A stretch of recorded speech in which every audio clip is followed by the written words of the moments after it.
that this is what they do.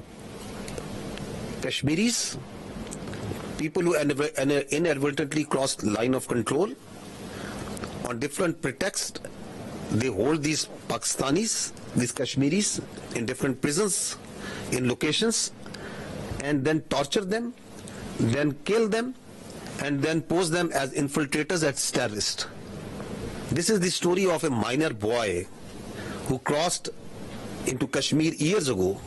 They kept him in jail, then killed him in a fake encounter. And this is the family of that child who is telling the story. This is how they frame and concoct evidence for these so-called acts.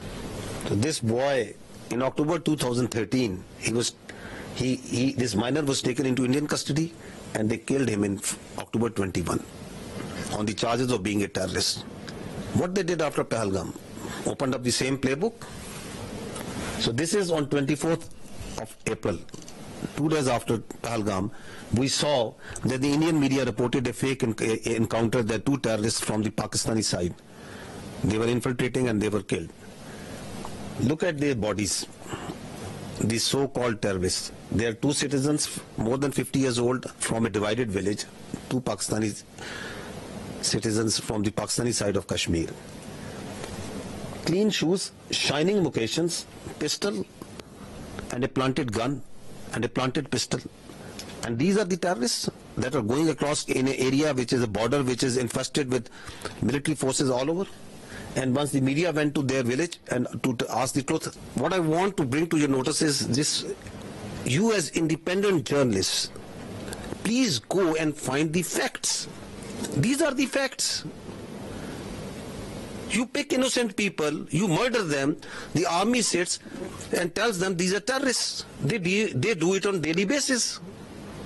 That are these the terrorists that the Pakistan is sending across? They are innocent people.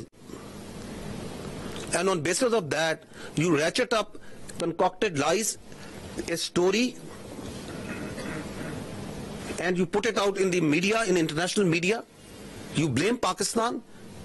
You don't provide any evidence, and then you say we will attack. This is exactly what they have done. Okay, that this terror plot was made by this and this. These are the mosques, and you attack mosques, the places of worship, right under the eyes of the international community. The fact of the matter is, yes, there is terrorism. There is terrorism that's happening in Pakistan on daily basis. And who is sponsoring it? It's India. This is open source. This is available to you. Everyone is listening and saying, and they are openly saying and jumping that we are going to do instructionist movement inside Baluchistan. We will support them. We need to fund them. There are people who they were funded and they are telling, yes, we have supported them. They have networks of people who they train them, they supply them weapons. There are terror camps actually inside India who are supporting, who are fueling this terrorism which is going on in Pakistan. This is Aslam Achu, a known terrorist of these Indian-sponsored terrorist groups in Baluchistan. He's lying in a bed in India once he got sick. This is the spokesperson of the Baloch Liberation Army. Once the Jaffar Express, this horrendous terrorist act happened where innocent civilians were killed in the train.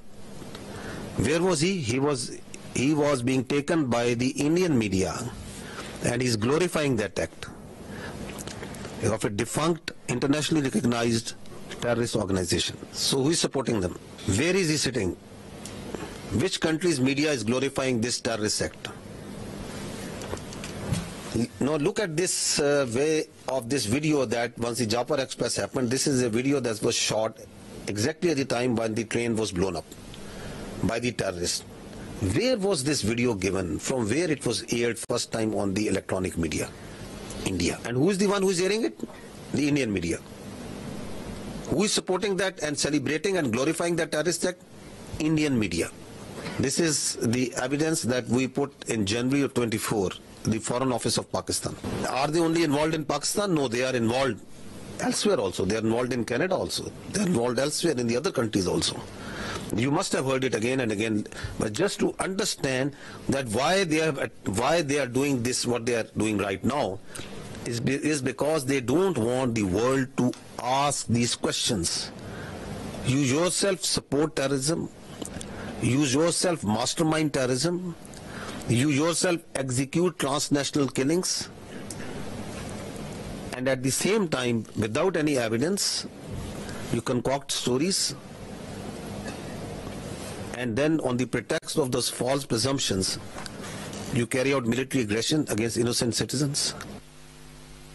They are also responsible for transnational killings. I think very important point that is said by the Australian leadership over there. Just imagine what they are doing inside in India.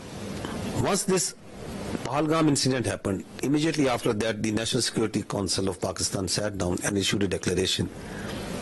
What did they say in that declaration? One part of it, it says that the Indian attempts to inject volatility in the environment along Pakistan's eastern border is aimed at distracting Pakistan's counter-terrorism efforts. Because one of the objectives of this incident is to provide space to the terrorists sponsored by India who are operating along in the western part of the country, whether it's Fitna al-Khawarij or the terrorist groups operating in Balochistan. Because the government of Pakistan, its armed forces, security agencies are on daily basis tightening the noose against this Indian-sponsored terrorism. So one of the objectives is to distract and divert the security agencies, the armed forces, from these counter-terrorist operations. We know it because we have credible intelligence that as this incident happened, in the same time frame, instructions were passed to all the terrorist cells. All the terrorists, you can see this engagement and the results of that over here. The largest tashkeel.